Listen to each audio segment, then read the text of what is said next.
Hi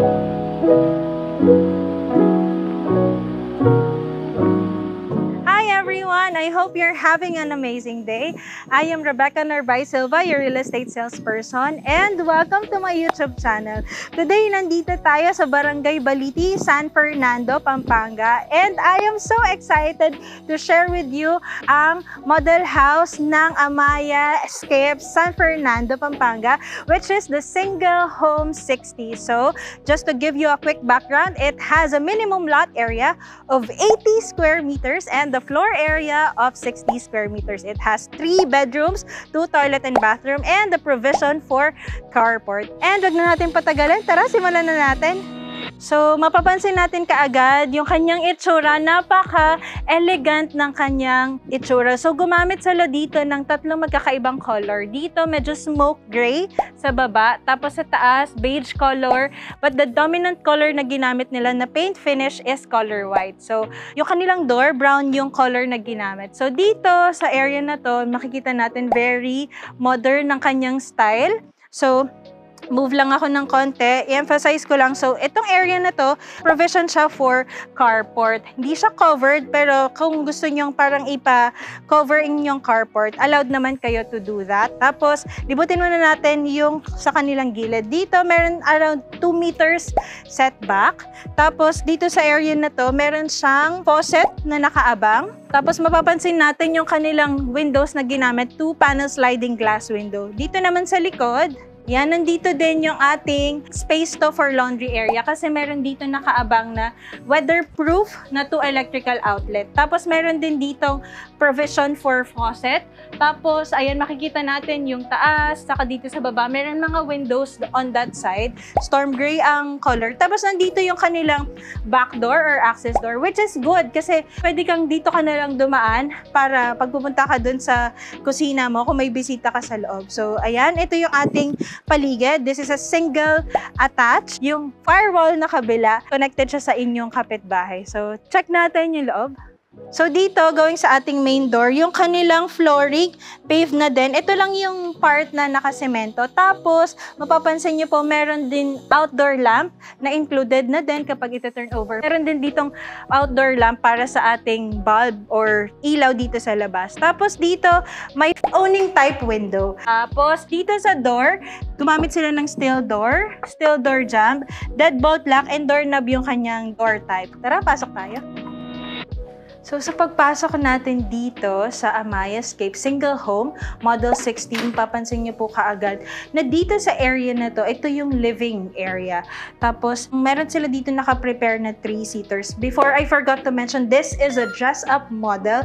So, ibig sabihin po, a lot of items here, especially mga furnitures, fixtures, movable items, are not included upon turnover of this property. So, dinesign lang po to para magkaroon tayo ng idea kung anong itsura niya kapag iti-turn over sa atin. Ang kanilang flooring, gumamit sila ng 60 by 60 floor tiles. White yung gamit nila. Tapos, ang kanilang ceiling medyo mataas, around mga 9 feet approximately. Tapos, ang wall paint finish is white. And napakaganda ng kanyang itsura, no? Perfect siya kapag mag-start ka ng family. So, dito sa area na to, meron silang pin-repair dito na 4-seaters sofa. Tapos, naglagay lang sila dito ng partition. Tapos, nilagyan nila ng TV. Very good yung idea, no? Kasi nga, pag uupo ka dito, yan, mapapanood mo yung TV. Tapos, may center table dito. Tapos, moving on dito sa area na to, nandito yung kanilang dining area, prepared for 4-seaters. Nandito din yung kanilang window na 2-panel sliding glass window and another 2-panel sliding glass window doon. So, kung walang aircon, okay lang din kasi nag-circulate mabuti yung ating air sa loob ng bahay. Tapos, nandito din pala yung mga switch and nakalimutan ko i-mention, meron pong 2 electrical outlet on that side and I think meron din sa banda dito sa area na to, sa may dining area. Tapos, usag lang ako ng konti, nandito na yung ating kitchen. So, this is the back door, yung kung saan tayo kanina sa likod. Tapos, nandito yung kitchen. So, ganito na siya kapag ito turn over. Meron na rin siyang base cabinet. ito hindi po included kapag ito turn over. Wala din siyang wall tile cladding.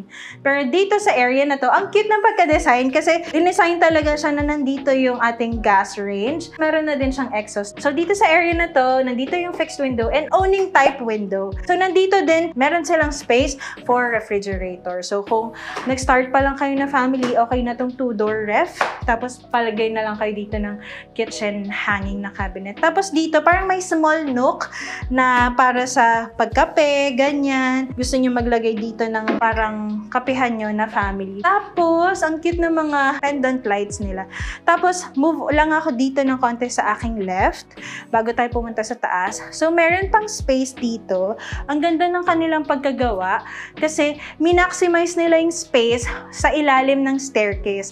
So, naglagay sila dito ng mga shelves. Meron din ditong shelves. Tapos, meron silang space na nilagay dito for parang working station, working area. So, pwede nyo din gayahin yung concept nitong model house. Tapos, nandito pala sa ilalim ng staircase, yung ating main switch breaker. Tapos, usog lang ako ng konti. Nandito yung inyong first toilet and bathroom. So, ang kanilang door is PVC. Ang kanilang door jamb is PVC din. Tapos, usog tayo ng konti. Dito sa kanilang toilet and bathroom, so, naka-dress up siya. Pero kapag ito turn over, included na tong wall hang lavatory. Meron na rin siyang water closet. Nakatiles na din yung kanilang shower area hanggang dito. Siguro mga 3 feet. Tapos meron na din siyang shower. May faucet na din. Tapos nandito sa part na to, yung ating window. Na owning type window din. Malaki siya. Maganda. Pwede nyo din siyang ipa-color na ganyan kasi white lang po ito kapag ito turn over. So, ito yung ating first toilet and bathroom. Punta naman tayo sa second floor. So, going sa second floor, mention ko lang yung kanilang staircase. So, meron silang railings made of steel. So, steel railing. Tapos, yung kanilang stair step ay concrete. Semento yan. Pero itong mga to, ganyan na siya kapag ito turn over. Supported siya ng metal bracket. Tapos, ito, parang plywood lang siya eh. Pero, ito, hanggang dito sa part na to, semento siya. Semento yung mga staircase. So, akit tayo. So, going dito sa second floor, napansin ko, ang ganda ng kanilang stairs kasi hindi siya sobrang mahirap akyatin. So, senior citizen friendly siya and kid friendly din. Ayan. So, nandito na tayo sa second floor. Mention ko lang, yung kanilang second floor is gawa sa vinyl planks, yung kanilang flooring. And around 9 feet din yung height. Tapos, nandito on my left side, so staircase. Tapos, on my left side, nandito yung second toilet and bathroom. So, this is the common bathroom dito sa second floor. Gumamit sila dito sa kanilang door. Gumamit sila ng PVC door. PVC din yung kanilang door jamb. And almost the same yung itsura. Wala mang pinagbago. So, what's included upon turnover? Ito pong wall hang lavatory, water closet, and nakatiles na din siya from flooring hanggang 3 feet. Meron na rin siyang window dito, owning type window. And palagay nyo na lang po siya ng shower curtain or kung gusto nyo magpa-install ng glass enclosure, pwede naman. Dito naman sa toilet area, hinahanap ko kung may drain siya, pero wala siyang main drain. Elevated lang konti dito sa toilet area. So, kung maliligo, pwede naman i-close lang to para hindi papasok yung tubig. So, yan. Punta tayo sa kanilang first bedroom, which is on my left side. So, this is the first bedroom. So, gumamit sila dito ng single size na bed frame. Tapos, dito sa part na to, since may setback siya, minmaximize nila. Naglagay sila dito ng cabinet for hanging and meron din siyang shelf sa baba. Tapos, ang ganda, mas lalong lumawak yung itsura kasi may mirror dito. So, minaximize lang nila yung setback dito. Dito sila naglagay ng cabinet. Mention ko lang dito po sa first bedroom. Nandito yung ating 2-panel sliding glass window and another window dito. So, kung hindi naman magpa-aircon, okay lang din. Tapos, meron siyang 2 electrical outlets doon. And, meron na din pong provision for window type na aircon. Meron din siyang outlet doon for air conditioning purposes. Punta tayo sa bedroom number 2. So, dito sa part na to, yung bedroom number 2. Dito sa bedroom number 2, gumamit lang sila dito ng single size na bed frame. Tapos, meron siyang window dito na 2-panel sliding glass window din. And meron na din pong provision for air conditioning unit. Meron na din pong outlet doon. And meron din tayong electrical outlet doon sa part na yan. Tapos, dito sa side na to, dito nila nilagay yung cabinet. Di naman siya sobrang sikip, no? Yan. Yun na ating bedroom number 2. Punta tayo sa master bedroom. So, dito sa side na to, ito yung staircase. Tapos, dito yung ating master bedroom. So, dito sa master bedroom, gumamit sila ng queen size na bed. Yan. Tapos, dito sa part na to, nilagay nila yung cabinet nila. Meron din siyang 2-panel sliding glass window sa part na to. So, very simple lang yung kanyang itsura. Yung pagpapasok ka dito, magpapahinga ka na lang talaga. Tapos, kung gusto mong parang hindi masyadong maliwanag, pwede ka magpa-blackout curtain. Tapos, meron din tayong provision for air conditioning unit. Hindi kasama yung aircon kapag ito-turn over. Tapos, meron din pong electrical outlet doon. So, ito yung ating master bedroom. So, tapos na tayo dito sa second floor. Balik tayo sa facade. So, before tayo matapos sa aking full house tour dito sa Amayascapes, San Fernando, dito sa kanilang single home model 60, I would like to share you some advantages of owning a property dito po sa Amayascapes. So, this subdivision has amenities such as parks and playground, swimming pool, basketball court, and meron din siyang clubhouse. 24/7 din yung kanilang security.